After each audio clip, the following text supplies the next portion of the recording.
Well, welcome back to episode 3 of Knitting Between Friends.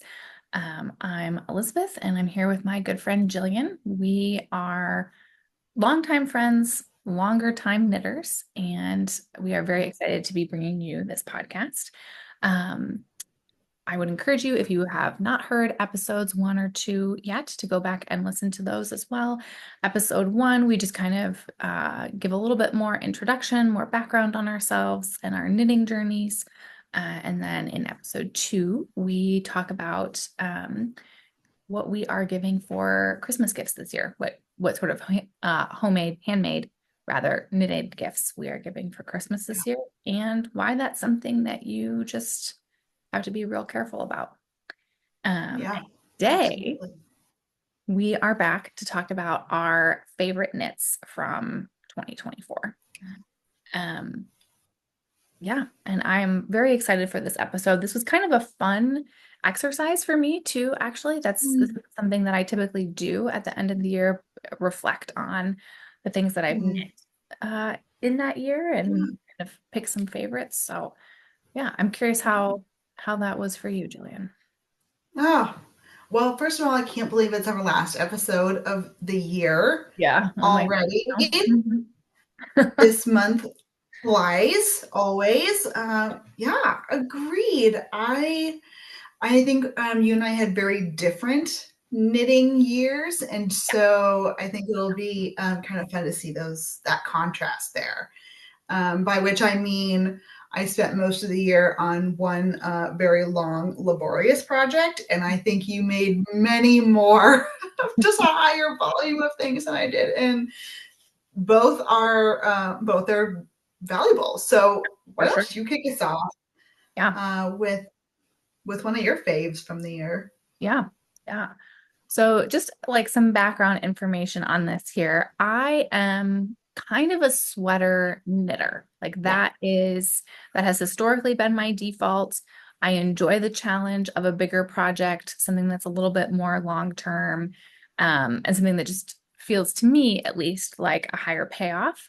And I Mhm. know not everyone falls into that camp, and that's totally fine, but that's kind of been my experience. And this year was a little different for me with that. So I did knit a couple of sweaters, which I really enjoyed doing, but I tried some summer knits this year for the first time. And that uh yeah, that was just a really interesting experience and Mhm. something that I really enjoyed doing. They are obviously a little bit faster and shorter and just kind of have a different feel to them as you're knitting. And so that was fun. I will say, I think my younger self, like I mean, girl, do you remember do you remember when we were like in high school and college and honestly probably even like in our 20s? Knitting magazines or like different knitted patterns for like summer knits were just, girl, I don't know if they were actually Mm. heinous or if we just thought they were. Girl, they may have been. I feel like it could go either way. They may have been heinous, or I may have been just too much of a brat and too Uh, developed to realize it. Girl, they were probably heinous with them. the aughts were a tough time They in were. this area. They were. Yeah, the aughts were not good for summer No. knitting. And that is kind of when we came into our Yeah, knitting selves, right? That was sure our is.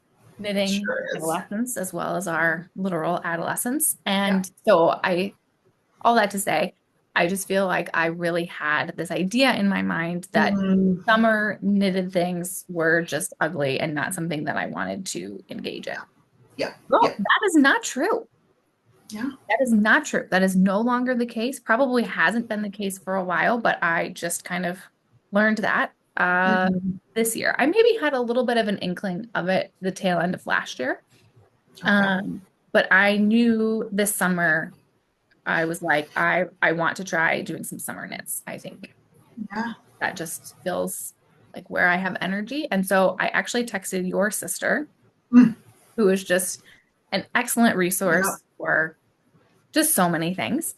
And I I asked her if she had any suggestions, and she sent me just a whole bunch of Ravelry patterns. And she had graciously done the work of curating all of those for me. So that was a just Wonderful. delightful experience. Yeah.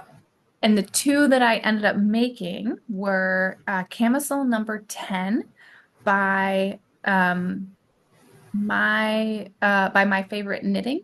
My favorite Okay. yep. No, by my favorite things. I'm sorry.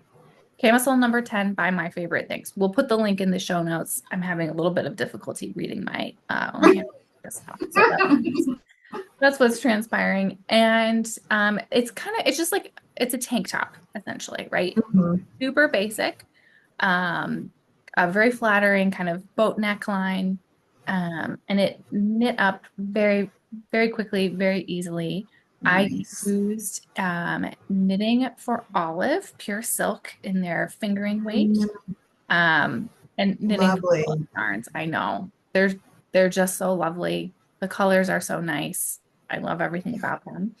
And for that pattern, actually had two skeins together or two strands Okay. together rather. Yeah. And I really like how that knits up. Mm. And Hmm. I was kind of wondering whether or not that would be like too thick for a summer knit. But Mm. I used like maybe like size 5 or 6 needles for that. Um, Okay. and um, and it was lovely. And it just was a very mindless knit. It was what I needed. Has an I-cord bind off and cast on, so it has a little bit of Mm. extra detail there, which is Yeah, nice. that's nice. Yeah. And so that kind of yeah, that felt inspirational. And Hmm. I also made the Moon Set Tea by Haley Smedley. And I also used knitting for Olive in the pure silk fingering weight yarn. And for that top, I did deep petroleum blue was the color, Mm. um, which it's kind of it's not a navy, but it's a really nice kind of deep, muted, dark blue color. And I Mm. really enjoyed that. Lovely. One was a bit of a different construction. And so I felt like I kind of learned some new techniques along the way with that, which was nice as well. I will say that pattern, it was just one strand. So one strand of fingering weight yarn Mm-hmm.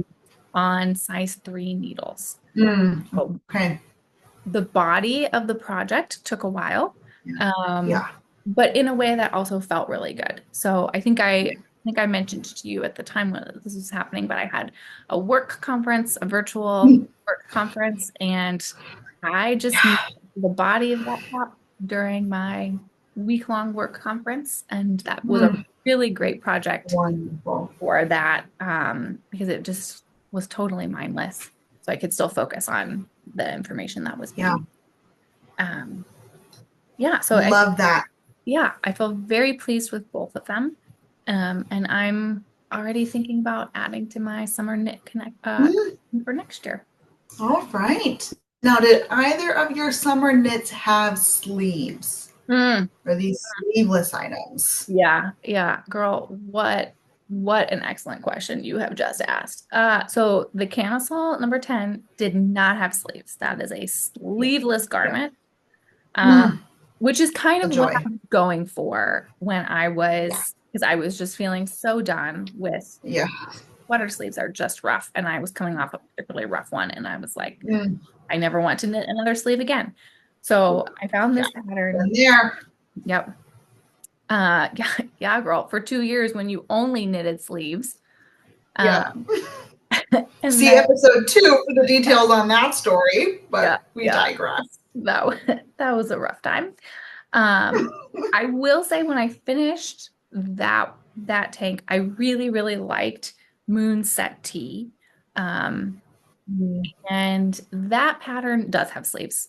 They Okay. are not as long, right? It's a short sleeve garment. Yeah. You still do have to Yeah. do the work of picking up the stitches, and then knitting, like however many rows with a decrease, like every 12th row, or kind of Yeah.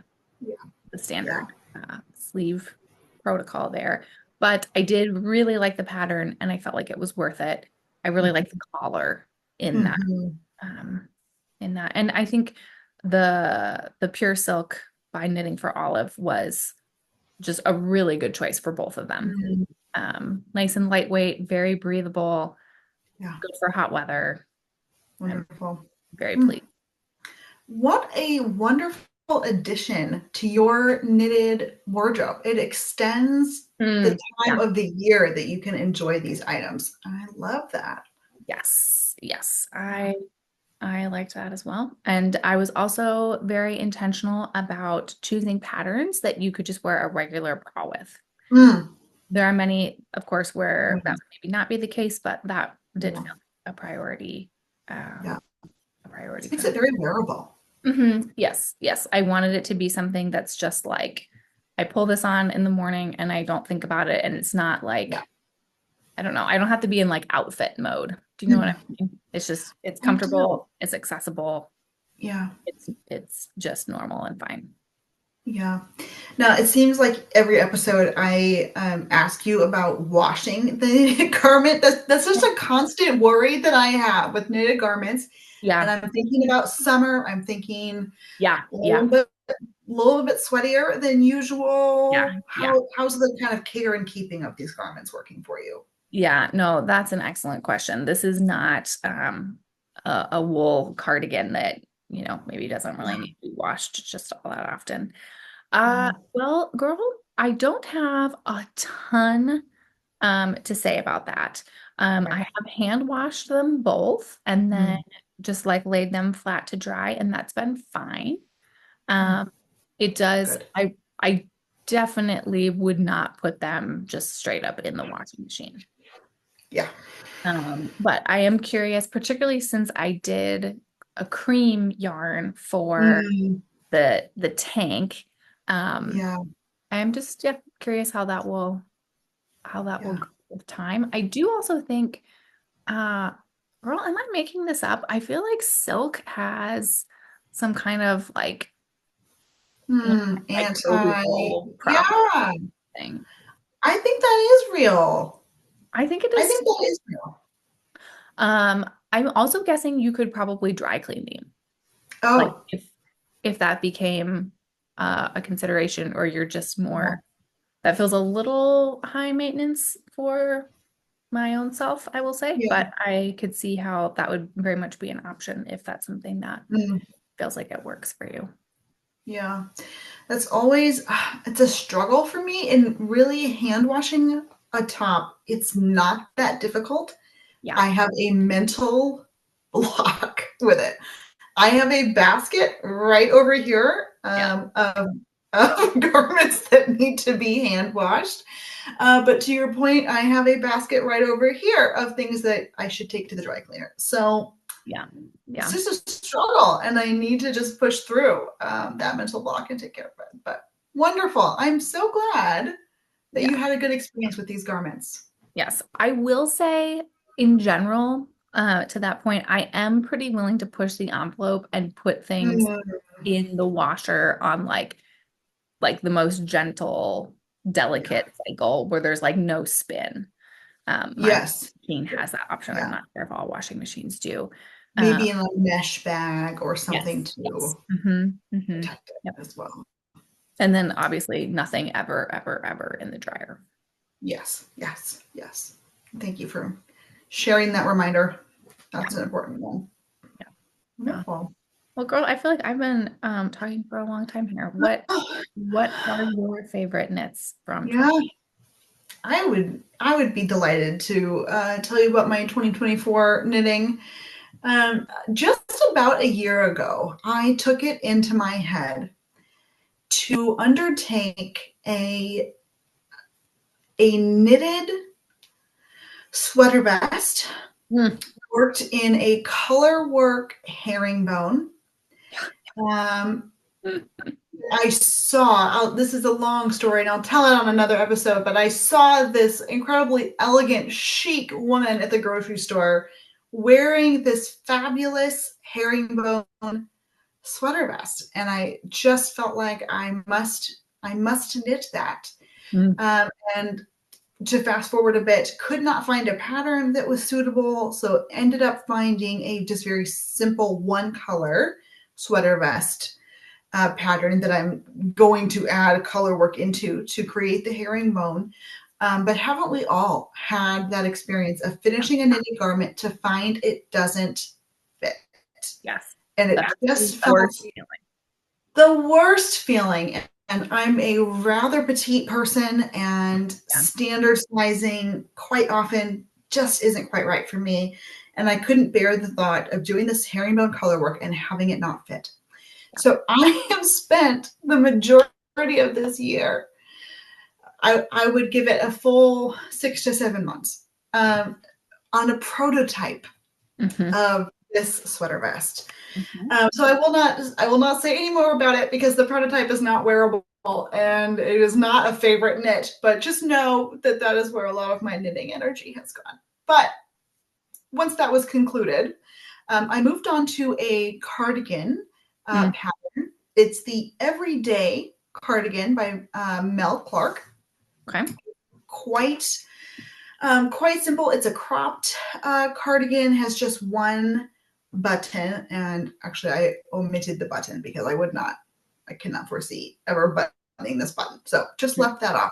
Long sleeve crop cardigan. And I took it into my head to make this, as knitting projects so often evolve for me, quite spur of the moment. Hmm. Hmm. And in fact, I was traveling at the time, and I'm sure you remember this because I texted you from the airport Yeah. asking if you felt I had enough time Yeah. to Yeah. complete this again before a wedding I was attending. I had a dress in mind, Yeah. but it was a fall wedding. I know I needed a cardigan, and I actually had gotten out my phone to look for one to buy and thought, I can knit this. I can knit this. And so I purchased this pattern and this yarn quite literally sitting on the airplane before the little ding went off telling me I had to put my phone in airplane mode. I was typing in my credit card to purchase this yarn. So all that to say, it was a quick knit. I really enjoyed it. I used Cascade 220, a classic. Mhm. For this, it was the yarn recommended in the pattern. And again, Mm. I'm sitting on the plane, so this was not the time Yeah. to think outside the box on yarn choice. This was the time to be decisive. Yeah. So that's what I used. I was very pleased with it. It knit up really well. The color is really lovely. I mentioned in episode 1, I have an entire skein left over, so we'll find something else to use with that. I do want to point out one thing that I think is important about this pattern. It is knit flat back to back, Mm. which is not Yeah. my most favorite way to knit. Yeah. Yeah. I Yeah. love to knit in the round. I love to knit in the round. Who doesn't? I'm obsessed. Yeah. Um, but I was knitting the sleeves. Will there ever be an episode where I'm not talking about sleeves? I don't think so. I was knitting the first sleeve, which begins with several inches of twisted rib, which is a slower rib Yeah. in the round.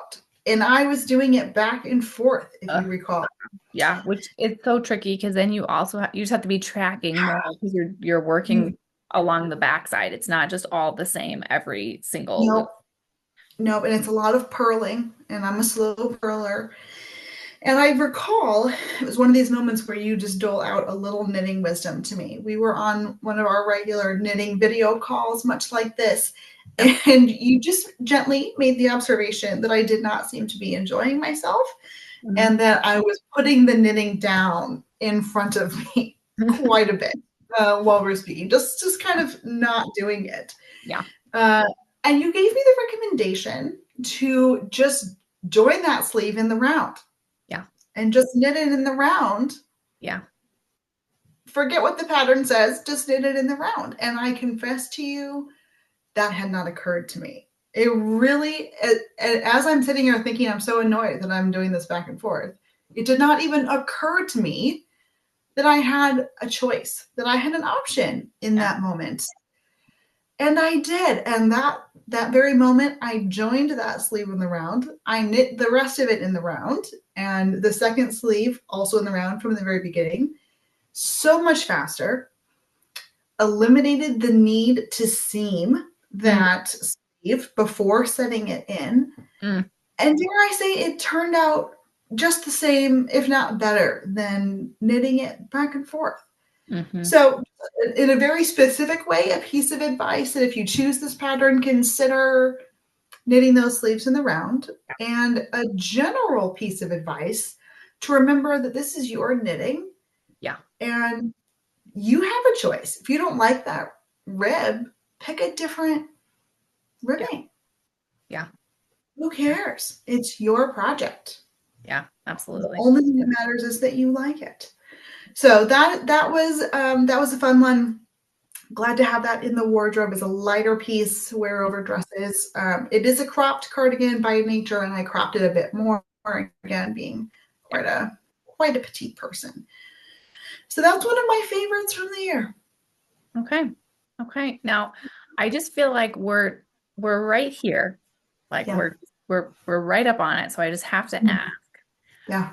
And I know that we probably made a joke about it the night that that I made the observation that you could knit the sleeve in the round. Because the cardigan Mm. by default, right, is back and forth, right? Because it's open in the front. Mm. Girl, I know where you're going. I know where you're going. Yeah, yeah, I'm going there. I know Girl, where you're going with this. would you consider knitting the cardigan in the round, just so there's not an opening in the front, right? It's just a full circle, like a pullover cardigan or a pullover sweater rather would be, Yeah. and then steeking Mm. an opening right up the center. Mm. Girl, I know that knitters do that. Yeah, I know that they do. they I do. have seen it. I know that they do. Yeah. I don't know if I could. Yeah. And for those listening who might not know what steeking is when, in this case, you knit the sweater in the round, and then there's a way of kind of weaving yarn, weaving yarn through the knitted fabric, Yeah. right? And you kind of weave it in this very particular way in kind of two like train tracks that are very close to each other. And after that is done, and so you would weave that up the front of the sweater where the opening for the cardigan would be. And then you use a pair of scissors, and they actually sell specific scissors for this purpose called steeking scissors. You use a pair of scissors to just cut right Oh, into the knitted fabric. it And hurts. It hurts me. I know, I know. And so you would just cut right up the center of your sweater. Um, this is more common in like color work sweater wear, Mm. I believe, because color work is very, very challenging to navigate it back and forth. So you see this in like Fair Isle patterns or Yeah. kind of the Nordic Scandinavian patterns. Yeah, just knit it in the round and then steek it right open. Cut it apart. Yeah. Cut it apart. Well, I don't know that we don't really have it in us right now to tell our steaking story. Mm. We That's will. something we should come back to. Yeah. We will. We will Our tell our steaking story. trauma. We will tell our story another day. Um, our steaking story. But suffice it to say, no, I did not consider that in this moment. Okay. Again, I'm not saying never. Mm. I can almost see in a color work scenario where maybe the momentary terror of the steak is less of a burden than the long term agony of the color work, not in the round. So Mhm. I'm not saying never, Mhm. but in this moment, no. Okay. And girl, Girl, here's would you? Are you eager to do that? Girl, here's just a little observation here. The terror of the steak, I Mm. would not say is temporary. Mm. I feel like I still am carrying that steak terror with me in my person, in my body. And that was, girl, that was Oh, 7, 8 years ago. yeah, yeah, yeah, yeah. Probably I seven, know. probably seven Yeah, years.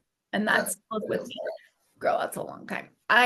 I will say, girl, I feel intrigued by it. That feels yeah, like something that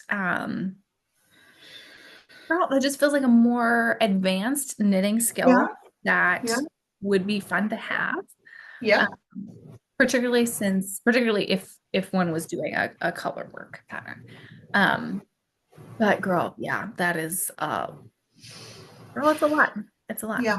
It was a lot. I'm also willing to believe that if you have had a successful steak, Yeah, a yeah. a, a non-terrorizing steaking experience, Mm, um, maybe you can incorporate that into your kind of knitting toolbox, if you will. yeah. Kind of build your confidence in that way. And maybe the thing to do is to do a little sample. Maybe you Mm. don't practice steaking Yeah. Girl, on that the feels real like thing. very sage counsel. That feels like You very know, counsel. maybe we dip a toe into the steaking. Yeah, yeah. And just kind of build that confidence Mm-hmm.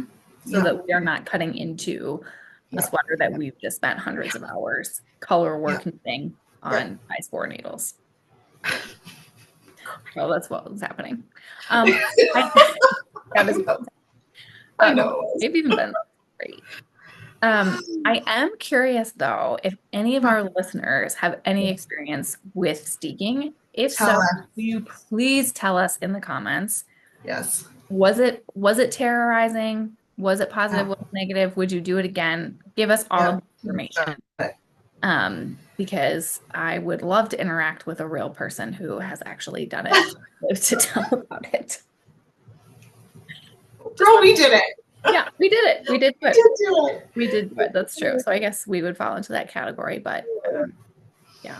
Yeah. Something else that I'm curious about. Do you have a way of tracking your knits throughout the Hmm. Girl, only Ravelry Okay. for me. Mm-hmm. And I have often thought about a knitting journal of some kind. Yeah. I am a paper and pen person. I use a paper planner, Yeah. and that appeals to me. But I haven't done it. And I guess I don't feel like there's a problem it's solving.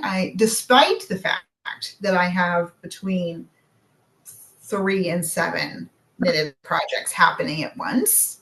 As you Oh, know, that is my chaos. way. That Chaos. is my way. But I feel like I know where they are, Yeah. and Yeah. I Yeah. know where everything is and where we are with each of them. Yeah. So to date, I haven't. But again, it is something that seems nice to me. Yeah. Now, how do you do that in Ravelry? Is there like, do you just kind of have those projects in your queue? Do you move them to your projects? Do you document anything when you do that? Well, I it is something I get in arrears with, Yeah. to tell you the truth. I was quite disciplined with it in the early years of knitting, Yeah. and I have gotten quite slipshod. And in fact, in preparing this podcast, I have realized how few pictures I have Mm, of finished knitted. I don't do it. I don't yeah. do it. I finish it, I put it away, and Yeah. I don't document it. Yeah. And I do feel like that's something I would like to do better on in the future. Mm, I would like to have a record of those things. yeah. Yeah. Maybe something to think about for 2025. Yeah, yeah. Yeah. Girl, what about your own self? How do you manage that? Girl, I do have a knitting journal. Um, Oh, you do. I do. Yeah. I also have gotten in arrears with it this year. I think prior to this year, I was doing pretty well with it, but I do like to keep track of the name of the pattern, the yarn that I used, the size needle that I used, how much of the yarn I used, um, Yeah. the size of the garment that I knit, if Mm, possible. Um, just because it feels helpful to know, right? Like if you're ever going to go yeah. back and kind of reknit Yeah. something, um, just feels like information that I would like to have. It is Hmm. not information, it is not something that I am actively that interested in recording when I finish a project, I will say. Yeah. Yeah. Um, Yeah. Particularly with the like number of skeins of the yarn that I used. I really want Mm, information, but I just don't think about it or yeah. don't have time to write down how many I purchased at the beginning. And if it's an online purchase, usually you can find that out, but I also often purchase my yarn in person and that receipt is so Mm-hmm. Mm-hmm. yeah, also something that I maybe need to think about for 2025. But it Yeah. is nice to have, I like this practice of reviewing our last year and kind of seeing what Yeah. worked and what didn't, and using that information to um, kind of anchor ourselves going into 2025. And Absolutely. that feels like an important part of it. Hmm. I agree. It's a very worthwhile exercise to reflect Yeah. on the year. What was life giving? What we knit that we really enjoyed, and Yeah. what knitting projects maybe, as you had said before, less so. Yeah. Yeah. And that's fine. We don't have to repeat those. We do not. We do not. That is morally neutral information. Hmm. Hmm. We knit for the joy of it. So if it's not bringing us joy, we don't need to do it. Mm, And there are very few things in life that you can say that Oh, about. And so when you encounter one like knitting, I think we really need to just, grab onto it. Yeah. yeah, just And grab. protect it. Mm, Yeah. That's Yeah. right. Well, I would love to hear from our listening audience regarding some of their favorite knits for 2024. If they have like a good knitting journal practice that they keep, or kind of what that looks like for folks, or if that's something that you would maybe like to do going into 2025. This is just a good time of year to pause and reflect on 2024 knitting. Absolutely. Yes. Please drop in the comments below Yes. any tips, steaking tips. First and Mm, foremost, we'd love to hear it. Favorite knits of the year, please yeah, drop those links. Send us photos, even. We would love to celebrate those accomplishments with you. absolutely. Absolutely.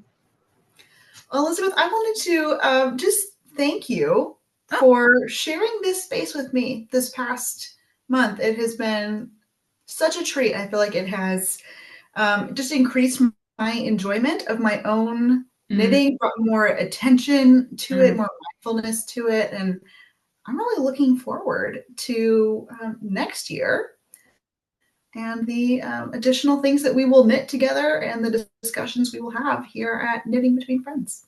Yeah, yeah, right back at you. I also have found this space to be very valuable, and it's amazing what can kind of come to the surface when you start focusing your attention on it. Mm-hmm. And I think Yeah, that's true very of true. knitting as in all things. Yes, yes, it is. Yeah, well, I am very much looking forward to our first episode of 2025, where we will go kind of dive a little bit more into our intentions for the next year of knitting, what we want our focuses to be on, and the projects that we are hoping to do. Absolutely. Looking forward to it. I hope you are as well. Please like this video and subscribe to the channel so that you are notified when that episode drops. And until then, we wish you a wonderful end of the year and a happy new year. All right.